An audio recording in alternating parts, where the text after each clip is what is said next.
mo. What can you say na is it a good sign na ito na yung simulan ng pagbabalik ng Lady Falcons para maging top 4 contender? For us talaga, first game is always the hardest games na you'll ever play in any tournament. You know, there's some jitters, you know, excitement, then magkakaroon ng how to get along with the team.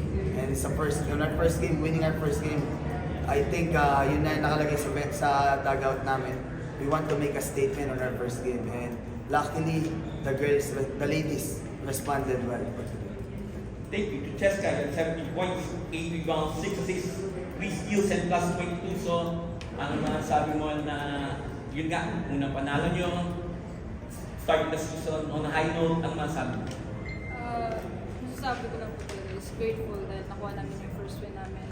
And yung goal lang talaga namin for this season is may pakita kami. Kasi nga, last season, medyo down yung season namin. And this season, we just wanna, get better each and every day. Thank you, Cheska. Kenny, additional 10 points, 16 rebounds, and plus 11. So, what can you say about your performance today and what the team needs so you can contend in the final four? What can you say? My performance today, this is not my best performance. So I think because it's just first game, so we're still getting in. Good team, my teammates, we have a good teamwork, everybody step up, not relying on one person. So I think next game we do better. Next game we do better. Thank you. Take the floor is open for questions.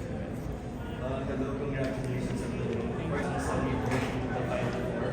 How important was it to win this first game? So yun, nakahalaga yung panalo dahil gusto niyo na mas Final Four after so many years. Players.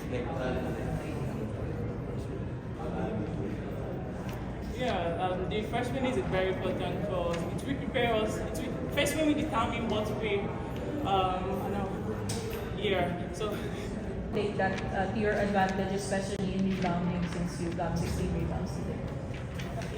It's so sad that Josie cannot play because we are good friends. So it's sad for the team, and so I feel so sad for her and our teammates.